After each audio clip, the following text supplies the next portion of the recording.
teman-teman semuanya nih kalau akhir-akhir ini kita nonton berita gitu ya, baca di medsos ya, kayaknya sedih gitu ngeliatin Indonesia gitu. Aneh-aneh aja. Ya, semua yang kita nggak bayangin dulu akhirnya kejadian sekarang. Ya, yang namanya penegak hukum melanggar hukum lah gitu ya. Hmm. Yang namanya pejabat negara kok jadi kayak anak kuliah bahkan lebih parah lagi gitu ya. Iya. Bahkan termasuk yang udah dapat amanah, dapat posisi jabatan yang bagus kok ternyata kok ya selama belasan tahun melakukan sesuatu yang itu akhirnya merugikan negara begitu banyak banget. So ini fenomena apa sih yang sebenarnya sedang terjadi di balik ini semuanya dan kemana arah Indonesia ini? Untuk itu kita langsung aja akan bahas kupas tuntas bersama dengan Pak Guru Gembul yang sudah hadir di samping saya ini.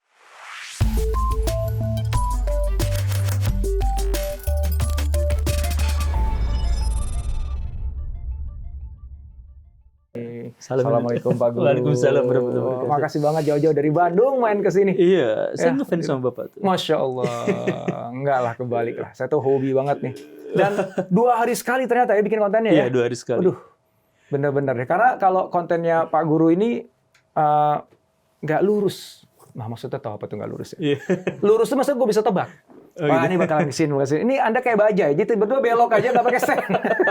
Belok kanan, belok kiri. Jadi nonton YouTube-nya jenengan itu seru gitu.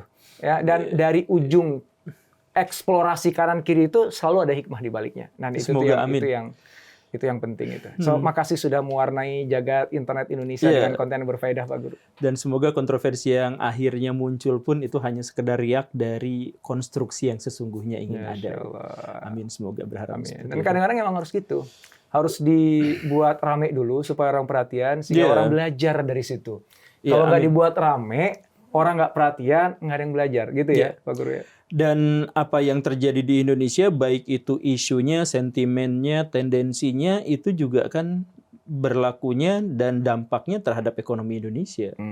Hari ini hari, saya nggak tahu diunggahnya ini kapan, tapi hari ini tuh hari Selasa ya, hari Selasa tanggal 18. IHSG Indonesia lagi jatuh-jatuhnya luar biasa kan, sampai dihentikan sementara. Dan pas dicek sentimennya adalah sentimen yang di ruang publik itu kita bicarakan, ternyata itu juga yang mempengaruhi investor kita untuk akhirnya tidak menanam saham di sini. Gitu. Nah, itu berkaitan dengan itu nih ya. Jadi, Iya. tadi kan aku bilang ya, pokoknya kalau nonton berita gitu bikin sedih lah. Iya. Gitu ya. Bukan berarti Indonesia tuh nggak pernah ada dalam kondisi di mana ini kok pejabatnya begini, ini kok pengusahanya begini gitu, ini kok perusahaan-perusahaan milik negaranya kok begini gitu ya. Termasuk juga ini kok masyarakatnya begini gitu ya. Itu kan sebenarnya kan ya wajar lah dinamika kehidupan ya namanya bisnis, ekonomi, politik, sosial dan sebagainya.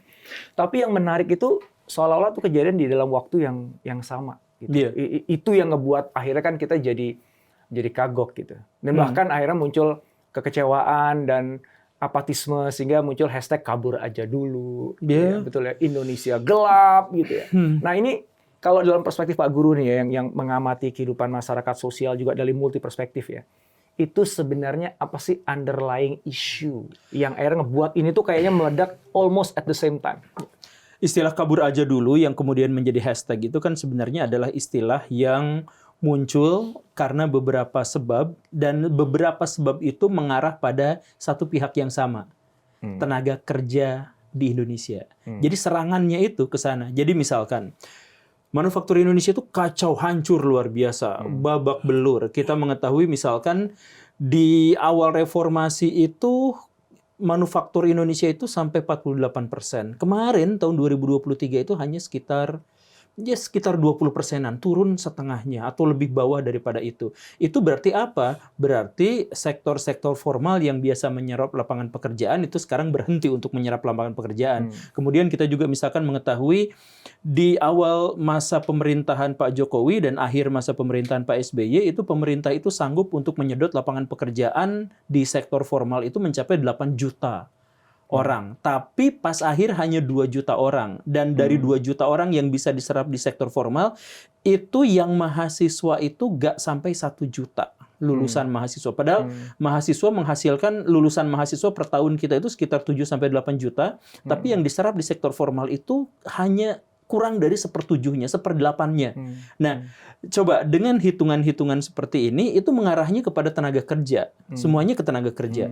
Nah, jadi, dan tenaga kerja yang dimaksud itu, yang usia 17, 18, sampai 35 tahun, itulah yang kemudian megang media sosial.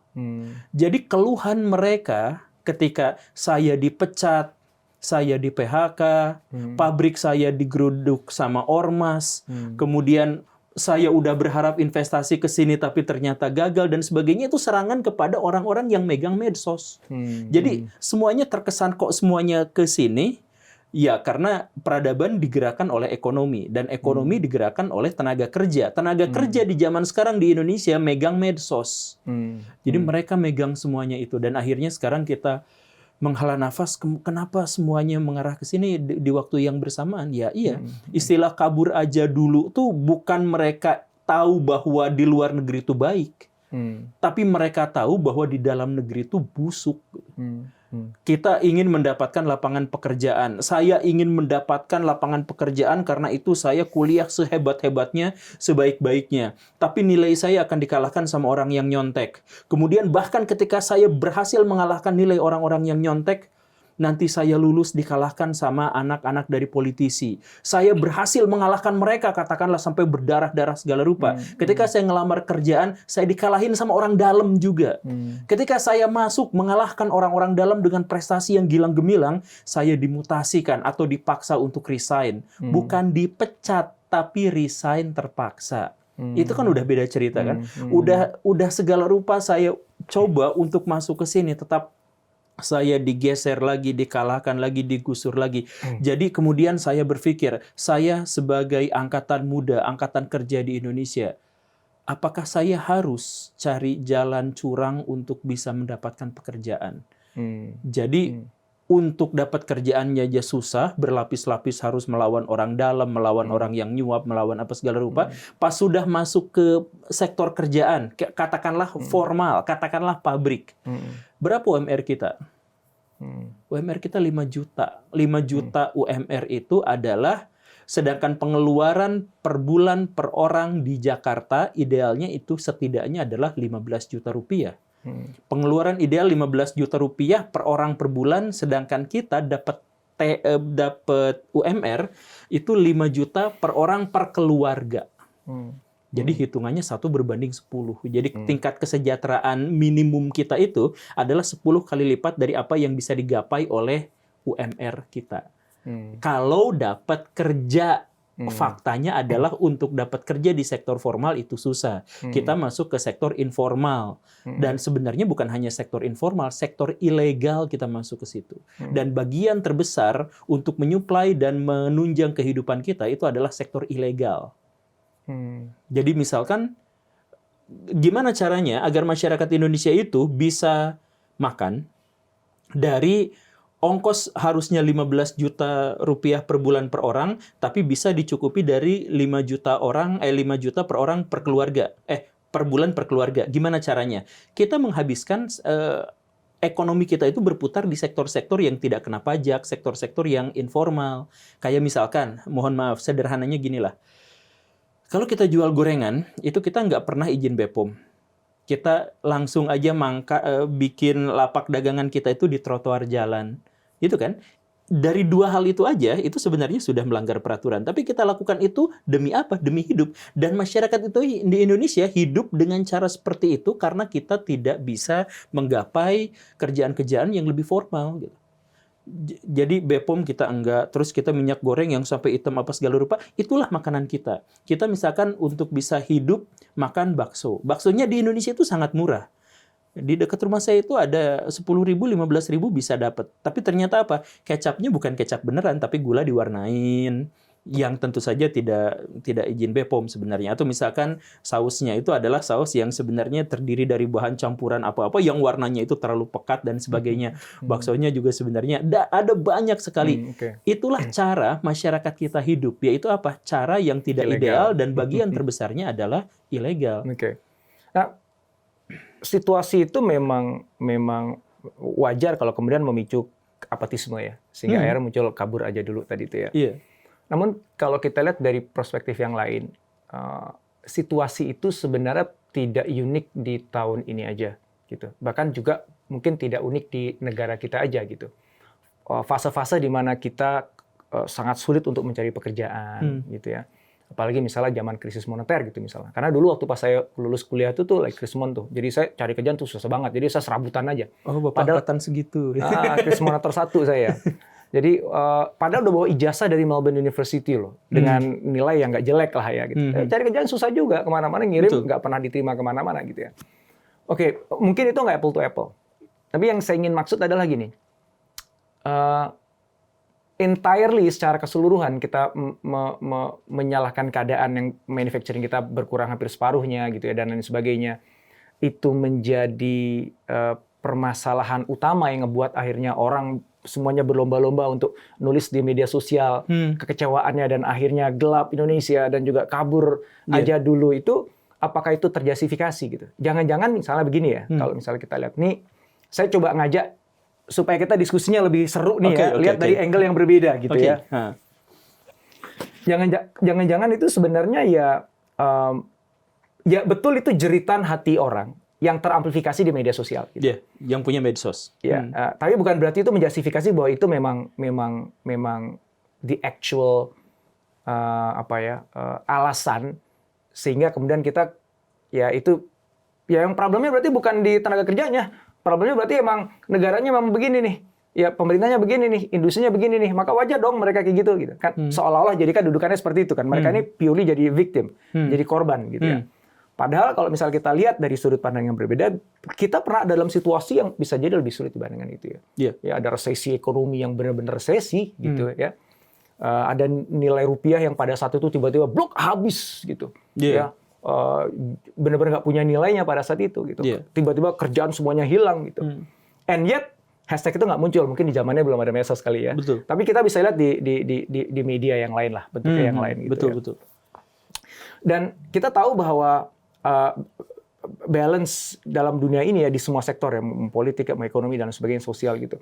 Jadi ketika misalnya ada sektor ekonomi yang memang lagi kontraksi gitu, akan ada sektor lain yang dia akan ngebalancing gitu. Oke, manufacturingnya mungkin lagi nggak oke gitu. Tapi muncul sektor lain ya. Sektor informal sebenarnya bisa jadi solusi. Kalau tujuannya semata-mata bukan cari jaminan pekerjaan tapi mencari nafkah gitu. Dan Indonesia tuh sektor informal kan lagi tumbuh gitu. Dengan adanya teknologi digital akhirnya ngebuka peluang-peluang usaha baru yang sebelumnya nggak pernah ada. Di zaman saya ketika mulai karir dulu tuh kan nggak ada opportunity apalagi jadi content creator begini. Nggak ada zaman dulu kan. Nah, sekarang Pak Guru honorer aja bisa sejahtera dengan punya konten yang bagus gitu, narik sponsor dan sebagainya gitu. Which means what I'm trying to say, apa yang saya ingin sampaikan adalah jangan-jangan memang terjadi sebuah shift di market, di dunia kerja ya, yang orang-orang ini dia alih-alih menavigasi hidupnya atau berselancar di atas perubahan itu untuk menemukan equilibrium baru dalam dunia yang baru ini, tapi ada stuck dengan ya gue kan begini, dulunya begini kan harusnya begini dan akhirnya gue nggak dapat itu dan akhirnya komplain gitu. Saya tidak sedang mencoba untuk menyalahkan teman-teman yang ngomong begitu ya. Saya mencoba untuk ngajak ngelihat dari perspektif yang berbeda nih. Saya justru berharap seperti itu. Saya senang kalau memang seperti itu. Cuman masalahnya misalkan ya, bahwa jumlah tabungan masyarakat Indonesia turun, itu tuh fakta, itu statistik. Bahwa sekarang di Indonesia itu ada 59% orang Indonesia, lebih dari setengahnya, yang masuk kategori miskin menurut Bank Dunia, itu adalah fakta. Dan itu penurunan dibandingkan tahun-tahun sebelumnya. Dan bahwa rupiah sekarang lebih anjlok bahkan dibandingkan dengan zaman krisis ekonomi tahun 98, itu pun adalah fakta. Jadi itu statistiknya itu ada. Kalau misalkan tadi dikatakan bahwa ya ini memang manufaktur kita turun dan informal kita naik, dan itu setuju banget. Itu adalah salah satu yang menolong kita. Saya tidak tahu Pak Indrawan pernah bahas atau tidak, tapi bahwa kita lolos dari krisis ekonomi tahun 2008 itu gara-gara sektor informal kita kuat. Gara-gara yang jual gorengan kita tuh kuat. Gara-gara sirkulasi uang di dalam negeri itu memang sangat kuat gitu. Ya, itu memang fakta. Cuman ini kan maksudnya tidak terencana oleh pemerintah. Ini bukan bagian dari skema pemerintah. Bahwa muncul konten kreator, kemudian muncul orang-orang yang bergerak di dunia sektor informal, kemudian muncul begini dan begitu dan sebagainya. Itu bukan skema pemerintah. Buktinya apa? Buktinya adalah pemerintah baru bikin regulasi jauh setelah itu terjadi. Misalkan asosiasi konten kreator yang digagas Bapak dan teman-teman, misalkan, dan saya juga gitu misalkan, itu muncul bertahun-tahun setelah itu sudah berjalan, setelah kontroversinya sudah terjadi, setelah impact buruknya itu juga dirasakan oleh masyarakat dan sebagainya. Baru regulasi dibuat belakangan. Artinya apa? Artinya sektor informal yang sekarang sedang naik daun di Indonesia adalah di luar skema dari pemerintah. Nah, kalau di luar skema artinya apa? Sporadis. Kalau sudah sporadis artinya apa? Ya artinya kita tidak tahu ke depan seperti apa, kita tidak tahu apa yang harus kita lakukan. Kan begitu. Misalkan kita melihat pada negara yang ini adalah salah satu sumber bahwa saya tidak pesimis amat sebenarnya negara ini. Saya tuh masih ada sisi optimisnya. Dan saya kemarin sampaikan ada dua hal yang membuat saya optimis terhadap masa depan Indonesia. Di antaranya adalah misalkan ini hitungannya. Tahun 1960 kita lebih kaya daripada Cina. Dan Cina lebih miskin dari Bangladesh, lebih miskin dari Pakistan, lebih miskin dari India. Dan lebih miskin daripada Laos bahkan pada tahun itu per kapitanya.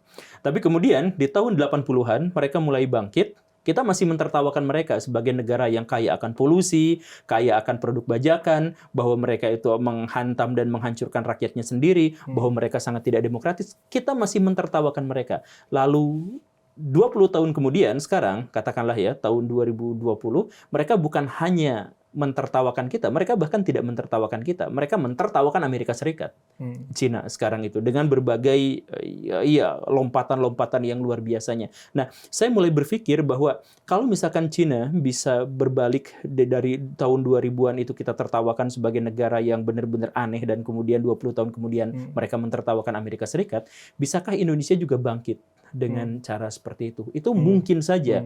Tapi perbedaannya adalah bahwa Cina itu sudah menyusun skema tentang kebangkitan ekonomi itu sejak Deng Xiaoping.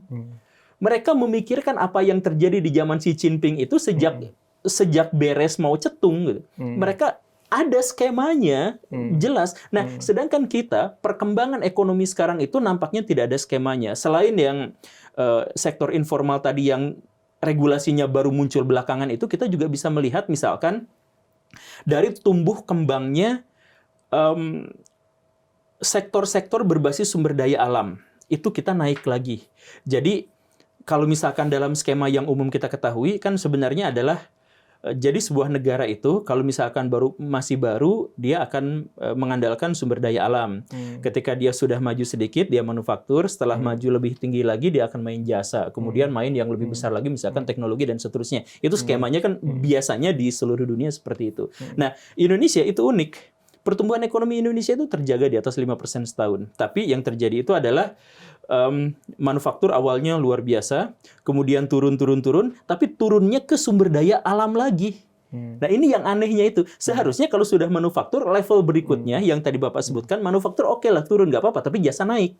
Nah, kita yang menyumbang APBN negara itu setelah pajak yang 80% itu justru adalah sawit dan batu bara. Yang artinya apa? Kembali lagi ke sumber daya alam. Kalau misalkan sebuah negara itu sumber pendapatannya dan kenaikannya itu, pertumbuhan ekonominya itu ternyata disuplainya oleh populasi yang bertambah 2% atau sekitar 1 atau 2% per tahun, kemudian ditambah dengan sirkulasi uang yang ada di situ, yang ditambah juga dengan eksploitasi sumber daya alam. Nah, ini kan artinya kita keluar dari skema yang umum terjadi.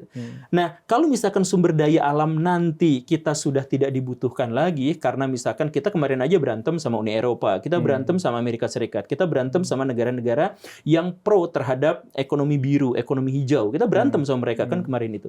Nah, kalau misalkan mereka sudah menang, katakanlah Uni Eropa sudah menang bahwa sekarang ISO sekian gitu, di mana sekarang harus menggunakan mobil listrik, harus apa dan sebagainya, kemudian batu bara Indonesia dihentikan, sawit Indonesia dihentikan, kita bisa apa? Cina dulu berkembangnya itu dari teknologinya kecil-kecilan, nggak apa-apa. Nah, itu tapi kan merintis. Dari awal tuh merintis. Nah, kita tuh nggak merintis sama sekali, kita justru mundur. kembali ke sumber daya alam kita. Batu bara kemarin-kemarin sahamnya naik terus, terhenti itu gara-gara orang Cina ketahuan bikin rel kereta api dari selatan ke utara itu. Dan akhirnya mereka bisa menambang batu bara dalam jumlah yang jauh lebih besar daripada yang bisa mereka impor dari Indonesia. Kalau jalan kereta api itu lancar, jadi itu batu bara Indonesia habis. Ketika batu bara Indonesia habis, misalkan katakanlah Indonesia mau switch jadi bahan bakar energi yang terbarukan, misalkan yang seperti itu. Saya harus sebut pemerintah yang menghalangi itu. Sekarang kita kenaikannya berapa persen? Dari bahan bakar fosil ke bahan bakar ramah lingkungan yang terbaru itu berapa persen? Kita targetnya itu bisa sampai 23%, tapi kita 11% aja enggak. Itu data. Silahkan dicek gitu misalkan ya switch-nya itu di situ. Nah, artinya apa? Kita keluar dari skema. Jadi kalau misalkan kita berharap bahwa Indonesia akan maju, oke lah, saya juga berharap Indonesia bisa maju gitu. Tapi sampai sejauh ini skema kemajuannya itu kita nggak nemu. Coba kalau misalkan ada seorang pakar ekonomi atau pakar apa yang bisa menunjukkan bahwa kita ada di track yang benar untuk sampai ke titik misalkan Indonesia emas 2045, silakan tunjukkan kepada saya gitu. Sejauh yang saya tahu Indonesia emas 2045 itu hanya dari bonus demografi. Itu pun disalahpahami sebagai bonus demografi, bukan dividen demografi, bukan. Dari situ aja kita tuh apa yang harus kita lakukan, karena ini di luar sektor informalnya yang berkembang itu di luar dari skema pemerintah. Sekarang kita balik lagi ke keluhan masyarakat itu. Ini yang berkembang di masyarakat, tolong konfirmasi pernyataan saya ini benar atau salah. Saya kerja di luar sektor yang disediakan oleh pemerintah. YouTube misalkan, itu kan di luar sektor yang ini pemerintah. Saya susah payah ngebangun dan itu tidak ada kontribusi dari pemerintah. Tapi begitu saya mendapatkan gaji dari YouTube, maka saya langsung ditagih pajak oleh pemerintah. Di mana? Dan udah seaneh itu, ada yang lebih aneh lagi, yaitu apa? Ternyata selama ini, si YouTube yang saya besarkan segala rupa yang tidak ada ini dari pemerintah itu, mau dihentikan dengan munculnya RUU penyiaran atau kemudian berubah menjadi UU penyiaran yang kemarin-kemarin sempat booming di mana para pelaku media sosial tidak boleh memposting atau mengunggah konten apapun sebelum berhubungan dengan KPI. Nah, artinya apa? Ini justru ada regulasi yang merusak ekonomi. Jadi ekonomi non formal atau sektor informal yang mau berkembang itu kan sekarang banyak dihalang-halangi begini dan begitunya. Nah, ini bukannya membantu. Jadi saya pengen sampaikan kepada misalkan pihak pemerintah yang mereka mendengar kita, Pak. Serius, mereka mendengar kita. Apalagi ini disponsori oleh dia sudahlah. Tapi saya pengen sebutkan kalau memang begini terus ya. Kalau pemerintah tidak bisa menyediakan lapangan pekerjaan, setidaknya jangan halangi kami untuk mencari nafkah. Kalau pemerintah itu gagal untuk menyediakan lapangan pekerjaan yang memberikan jaminan kepada kami tentang hari tua kami bagaimana, tentang anak istri kami bagaimana, oke, kalau mereka tidak bisa itu, oke, nggak apa-apa. Tapi jangan halangi kami. Nah, ini mereka ngebantu enggak, tapi menghalangi iya. Yang kemarin ribut sama undang-undang RUU TNI misalkan, itu kan sebenarnya juga menghambat ekonomi. Masalah yang paling sederhananya ringkasnya itu adalah bahwa sektor-sektor yang biasa diserahkan kepada sipil mungkin saja akan diserobot oleh orang-orang militer. Mereka yang sudah punya pekerjaan akan ngambil pekerjaan dari sektor lain yang pihak sipil berharap ada di situ. Itu kan juga sebenarnya bermasalah. Nah, yang kemarin IHSG jatuh, sekarang hari ini IHSG jatuh, alasannya apa? Salah satu di antara sekian banyak isunya itu adalah kalau RUU itu memang benar-benar jadi, maka itu akan menghantam investasi di Indonesia. Itu juga kan akhirnya, artinya apa? Artinya dalam hal ini, bukan dalam semua hal, bukan entire yang tadi itu, bukan dalam semua hal. Dalam hal ini saja, pemerintah justru menghalang-halangi masyarakat untuk mendapatkan rezeki dari sektor-sektor informal. Nah, jadi skema macam apa yang bisa kita pegang untuk membuat kita optimis di masa depan? Coba silahkan Baraya mau kolom komentar, saya tantang di sini. Silahkan tunjukkan skema apa yang bisa memberikan kita optimisme, sebuah data statistik lah katakanlah, atau proyeksi katakanlah silahkan. yang akan membuat kita optimis bahwa tahun 2045 bukan hanya kita merayakan ulang tahun emas, tapi yang menunjukkan bahwa kita memang akan naik gitu. Silahkan disebutkan apakah mau data dari Inggris yang menyebutkan kita nanti akan jadi 7 besar ekonomi global, ya silahkan coba. Tapi perhatikan juga skemanya gitu, yang tadi itu gitu. Bahwa kita mulai dari hal yang lebih sederhana ini. Saya berbicara terlalu panjang nggak sih? Kita tuh nggak ada persiapan Pak untuk masa depan sebenarnya. Kita tuh nggak punya persiapan. Jadi sektor yang sekarang di dunia kerja saya sudah jelaskan. Tapi mari kita mundur ke belakang ke dunia pendidikan kita. Tempat di mana mereka menyuplai tenaga kerja di Indonesia. Di Indonesia ada sebuah anomali yang ironi luar biasa di dunia pendidikan. Di mana misalkan gini, semakin tinggi jenjang pendidikan, semakin susah untuk kerja.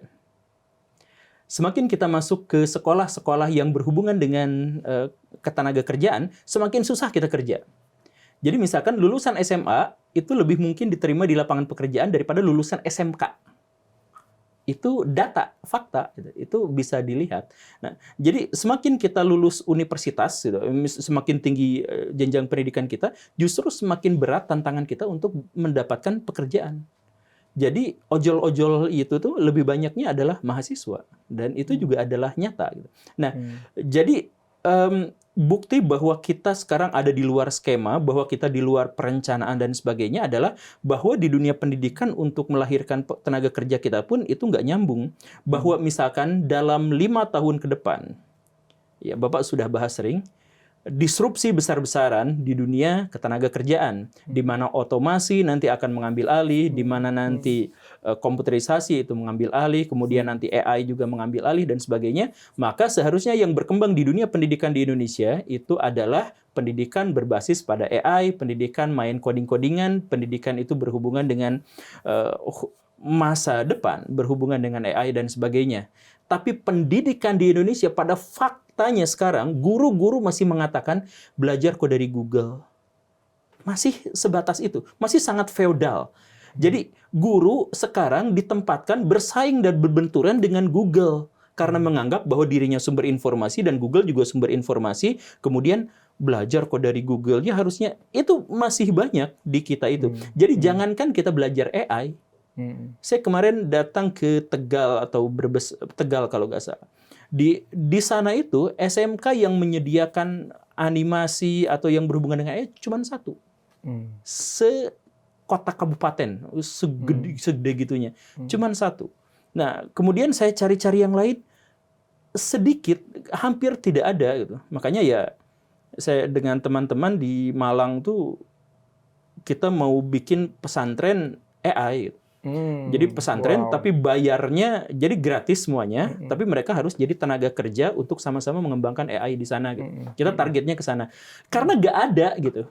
Kalau misalkan kita lihat negara-negara luar, mereka fokusnya soal misalkan Jepang, Korea nanoteknologi, Amerika Serikat superkomputer, komputer kuantum gitu ya, Cina dengan AI, sumber energi alternatif dengan apa itu tokamaknya itu dan lain sebagainya, mereka berkembangnya di sana. Indonesia adalah balik lagi ke batu bara dan minyak sawit. Skema model apa yang bisa menjelaskan kepada kita bahwa masa depan kita sukses? Saya rasa kita setuju ya bahwa carut marut lah. Jadi dalam banyak aspek ya. Yang akhirnya masyarakat kena dampaknya gitu ya. Ketidakadanya tadi grand scheme of plan layaknya China, Indonesia itu sebenarnya mau dibawa kemana sih gitu. Walaupun sebenarnya udah ada beberapa kajian, dokumen-dokumen tentang rencana sampai 2030 dan sebagainya sudah ada tuh ya.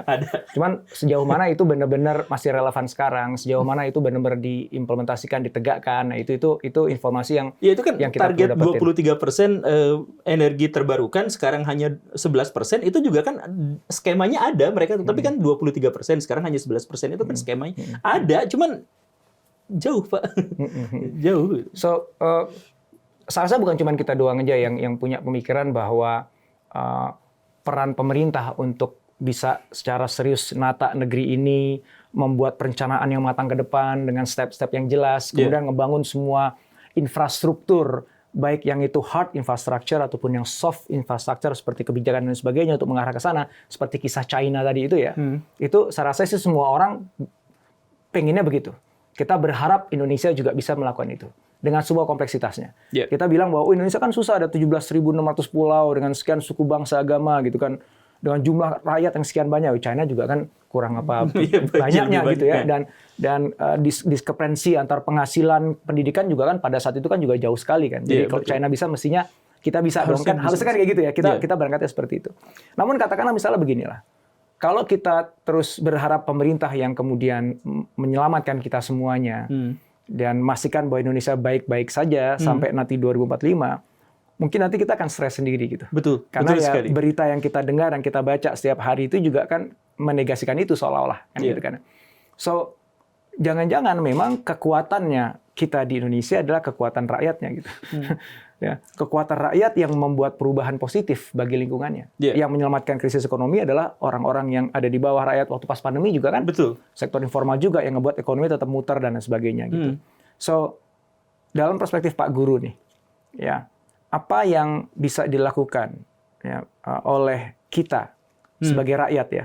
Rakyat ini, saya nggak bicara rakyat itu hanya apa ya, orang nyebut rakyat itu selalu orang kecil gitu ya. Sebenarnya kan rakyat itu yang kecil, yang sedang, yang gede kan ada semua juga kan. Iya, betul. Yang nggak berdaya sampai yang sangat berdaya kan juga rakyat semuanya kan. Pemerintah itu rakyat. Jadi iya, nah, tapi kita kontekskan, yang saya bahas sekarang adalah non pemerintah. Berarti rakyat adalah yang non pemerintah. Nah, apa yang rakyat perlu lakukan sekarang? Karena gini nih, ya kan hidup gue, mati gue. Emang kalau misalnya gue mati pemerintah peduli, emang kalau gue hidup pemerintah nanti apa bantuin kan gitu kan? Ya udah, akhirnya yuk kita take control hidup kita sendiri, masa depan kita sendiri, sambil doa rame-rame supaya pemerintahnya akhirnya bisa melakukan semua yang tadi Pak Guru lakukan. Tapi in the meantime, sambil nunggu itu kejadian, apa yang bisa kita lakukan? Satu kalimat yang saya pegang sampai saat ini adalah ucapan dari Ali bin Abi Thalib, yang beliau mengatakan hal yang dipastikan akan memberikan kepada kita kekecewaan adalah berharap pada manusia. Jadi termasuk juga pada pemerintah. Jadi saya tuh tidak berharap pada pemerintah untuk bisa memperbaiki nasib saya. Saya tidak berharap pada DPR untuk membantu berkembangnya nasib saya. Enggak. Saya tidak berharap pada siapapun, karena pada umumnya kita juga mengetahui berharap pada pihak lain, berharap pada manusia yang lain adalah ujungnya kekecewaan. Pada umumnya begitu. Saya nggak tahu kalau Bapak seperti apa, tapi kalau saya sejauh yang saya ingat sepertinya begitu. Dan karena itu juga ketika saya misalkan menyuarakan kritik pada pemerintah, itu bukan berarti saya berharap pemerintah melakukan sesuatu. Tapi saya ingin membuka diskusi di ruang publik bahwa ini adalah sebuah masalah besar, bahwa saya tidak berharap pada pemerintah itu adalah nyata, tapi kewajiban pemerintah untuk mencerdaskan kehidupan bangsa dan menciptakan kesejahteraan buat masyarakat itu adalah sesuatu yang harus kita pastikan, sesuatu yang kita yakini. Nah, jadi selain kita mengkritik kepada pemerintah, saya selalu fokus kepada teman-teman, kepada orang-orang bahwa ya, karena kita sudah deal bahwa pemerintah, katakanlah, misalkan kita bertemu dengan orang-orang yang paling negative thinking terhadap negara, paling oposisi, paling apa segala rupa, saya berbicara dengan mereka, oke, kita menyuarakan kegelisahan kita itu bukan gara-gara kita berharap, tapi itu adalah sesuatu yang harus mereka lakukan. Sedangkan kita sendiri, ya kita harus bisa hidup sendiri dan hidup berdikari. Kenapa misal balik lagi ke Cina tadi, kenapa Cina itu bisa berkembang sedemikian rupa, itu bukan gara-gara pemerintahnya yang sepenuhnya begitu, tapi silahkan simpen orang Cina di Amerika, silahkan simpen orang Cina di Indonesia, mereka juga akan survive dan maju. Artinya apa? Artinya bukan dari pemerintahan mereka, tapi mereka punya sebuah tradisi yang harus mereka pertahankan terus-terusan, yaitu apa? Tradisi survive. Tradisi bertahan hidup.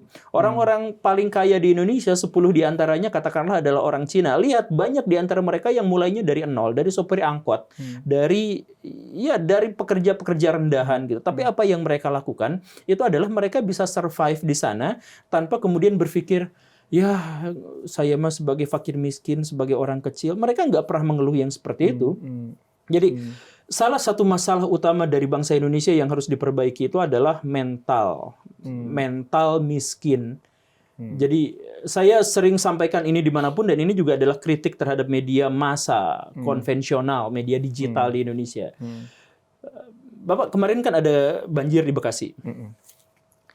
Biasanya kalau misalkan ada banjir, ada longsor, ada bencana alam, maka wartawan akan datang ke korban dan mereka akan berdiskusi dengan template yang sama selama lebih dari 20 tahun. 20 tahun. Yaitu apa? Wartawan akan bertanya, "Pak, sebagai korban banjir, apa yang Bapak harapkan dari pemerintah?" Mereka akan bertanya itu, template 20 tahun. Dan rakyat itu yang tadi ditanya akan menjawab bahwa template juga. Bantuan. Ya, kami berharap agar pemerintah segera memberikan bantuan. Template kan? Kalau misalkan diwawancara dari orang yang berbeda, dari stasiun televisi yang berbeda, koran yang berbeda, di waktu dan tempat yang sangat berbeda, tetapi jawabannya sama, artinya ada budaya yang sama di sana. Yaitu apa? Mental miskin, mental inferior, bahwa saya itu fakir miskin. Ada kemarin orang naik Alphard, kemudian ketahuan ke pom bensin itu belinya subsidi premium. Dia ditanya sama, kenapa seperti itu? Ya, kami sebagai rakyat kecil, itu Alphard, Pak. Itu Alphard. Tapi dia ngomong sebagai rakyat kecil gitu. Nah, jadi kita itu adalah masyarakat yang inferior. Kalau misalkan kita punya lahir bayi gitu, kemudian bayi itu kebetulan tampan, maka tetangga-tetangga kita akan mengatakan, "Ih, cakep kayak Arab. Ih, putih kayak Cina." Kalau kita ngatain misalkan buzzer-buzzer, misalkan itu Yahudi pesek gitu. Kan kita menyebut Yahudi mancung dan kitanya pesek. Kita menyebut bahwa orang ganteng itu Arab kalau jeleknya kita. Kita menyebut putih itu adalah Cina, kalau misalkan enggak burik kayak kita itu berarti Indonesia gitu. Kita inferior sejak awal. Nah, inferioritas itu yang menyebabkan apa? Ya, dah saya miskin mah udah takdir, dah saya nggak bisa apa-apa, saya sebagai rakyat kecil. Itu yang ditekankan, beda sama. Nah, ini tradisi yang mengungkung kita agar kita nggak maju. Dan tradisi yang mengungkung kita itu diperkuat oleh pendidik-pendidik kita dan oleh guru-guru kita dan oleh politisi-politisi kita. Garis bawahi. Politisi, kalau kampanye, mereka juga template. Tahu kan? Template. Berjuang untuk rakyat. Kami akan memberikan untuk rakyat. Membela rakyat. Hidup rakyat. Semuanya yang berhubungan dengan rakyat. Yang menegaskan oposisi biner. Di mana mereka adalah pemegang kekuasaan yang bisa melakukan apapun. Dan mereka akan membela rakyat yang tidak bisa melakukan apapun. Ada satu pengalaman yang ini bisa kita garis bawahi sebagai penegas bahwa ini adalah salah satu yang menyebabkan kita sekarang sebobrok ini. Di NTT ada sekelompok orang naik motor, ya penjelajah gitu ya, naik motor kemana-mana.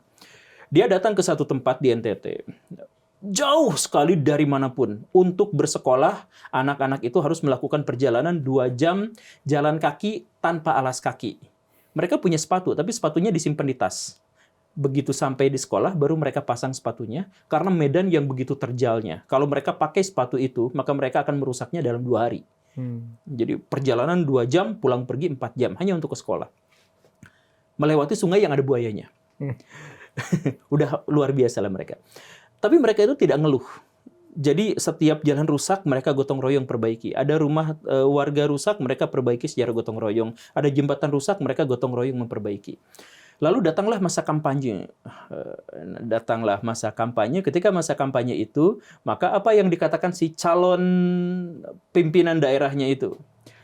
Kalian selama ini diperbudak, kalian selama ini dihancurkan nasibnya, kalian selama ini tidak diperhatikan oleh tidak diperhatikan oleh pemerintah.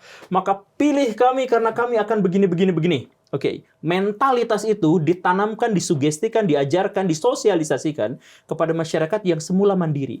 Dan 5 tahun kemudian, jalan rusak, jembatan rusak, rumah ada yang kebakaran. Ditanya orang-orang situ, ini gimana? Nggak tahu tuh, pemerintah nggak ngasih kita terus. Mental miskin, mental inferior ditekankan, ditanamkan, diajarkan, disosialisasikan oleh para politisi yang busuk itu.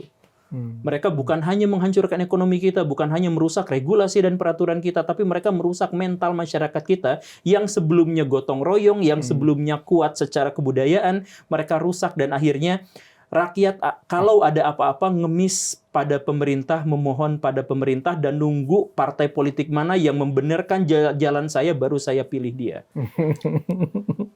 Mentalitas inferior itu kalau misalkan kita perbaiki, saya ingin membangun itu, memperbaiki itu. tapi kekuatan jangkauan engagement saya nggak sebesar orang-orang yang duduk di pemerintahan. Bahkan pimpinan-pimpinan kita yang sekarang sedang duduk di pemerintahan, mereka bukan kampanye, pilih saya, kalau saya menang saya akan menciptakan sumber bahan bakar alternatif. Mereka nggak bilang seperti itu. Pilih saya, kalau saya terpilih maka saya akan menjadikan Indonesia sebagai negara yang ramah anak. Mereka nggak kampanye itu. Mereka mengkampanyekan makan siang gratis, BBM murah, listrik murah. Mereka mengkampanyekan itu agar masyarakat semakin dependence pada mereka, ketergantungan pada mereka. Jadi akhirnya apa? Jadi akhirnya satu-satunya jalan agar kita bisa keluar dari krisis multidimensi di Indonesia sekarang adalah dengan mentalitas yang baik kayak orang Cina. Sekarang mentalnya juga dikeroyok habis. Maka kalau misalkan ditanya solusinya adalah balik lagi ke mental dan lupakan boykot perkataan-perkataan dari para politisi itu. Luar biasa. Oke, so kalau disimpulkan, pemerintahnya tidak memberdayakan. Rakyatnya merasa tidak berdaya. Iya. Jadi mana jalan? Ya, terus jalan keluar di mana? Soalnya yang terakhir itu dididik, diwariskan. Ya. Makanya saya mencoba untuk mengatakan, saya sengaja membawa beberapa tema yang kontroversial, dan bagian terbesar dari video-video yang saya upload itu endingnya selalu tanda tanya.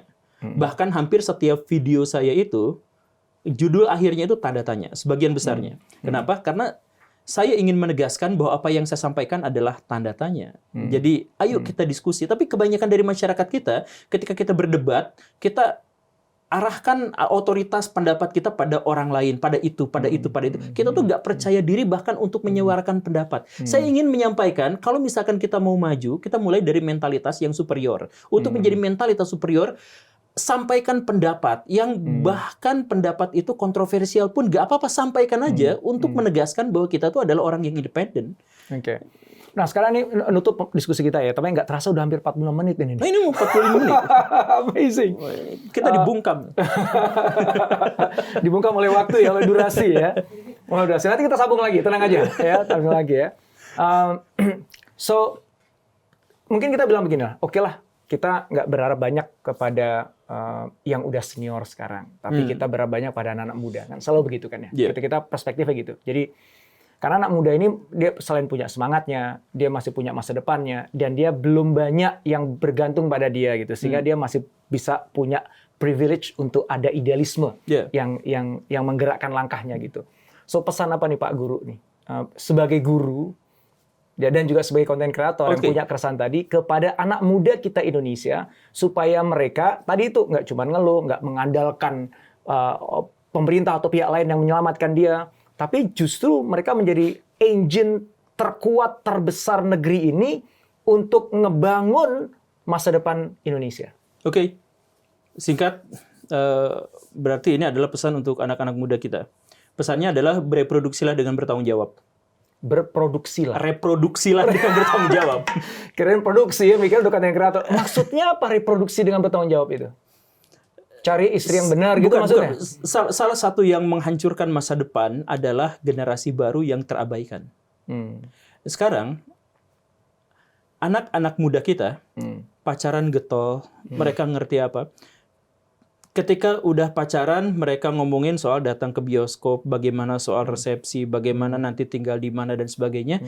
Tapi berapa banyak di antara mereka yang parenting, masuk ke kelas-kelas parenting, ngobrolin tentang anak-anak mereka, nanti anak mereka akan dididik dengan metode seperti apa, pendekatan seperti apa, dan sebagainya. Tidak. Mereka, sebagian besar dari orang tua di Indonesia adalah orang tua pembuli anaknya. Sebagian besar, 72% bullying terhadap anak itu dilakukan oleh keluarganya sendiri, oleh orang tuanya sendiri, bukan oleh gurunya, bukan oleh teman-temannya, tapi bagian terbesarnya adalah dari orang tua. Kenapa kita inferior? Karena waktu kecil kita, mama ini, mama ini, diam atau kamu teh, kamu anak kecil. Akhirnya saya guru, saya datang ke kelas, kemudian pimpinan teratas kita mengatakan bahwa di kelas itu anak-anak harus tampil, anak-anak harus banyak bicara, harus aktif. Kemudian pusatkan pembelajaran itu ke mereka. Ketika saya mulai, oke, ada yang mau ditanyakan, semuanya senyap. Karena ketika berbicara, itu bukan hanya tidak dibiasakan, tapi dilarang di sekolah, di rumah-rumah mereka. Karena apa? Karena orang tuanya memang tidak terdidik. Karena apa? Karena Ya itulah yang saya bilang tadi, pesan saya kalau memang mau memperbaiki bangsa, dan tentu saja memperbaiki masa depan, kita nggak bisa memperbaiki masa lalu. Kalau misalkan mau memperbaiki bangsa, bereproduksilah dengan bijaksana dan bertanggung jawab. Luar biasa. Thank you so much Pak Guru. Oke. Ya, belajar banyak hari ini. Thank you so Semoga much. tidak di take down. Thank you so much. Ya. Thank you. Makasih.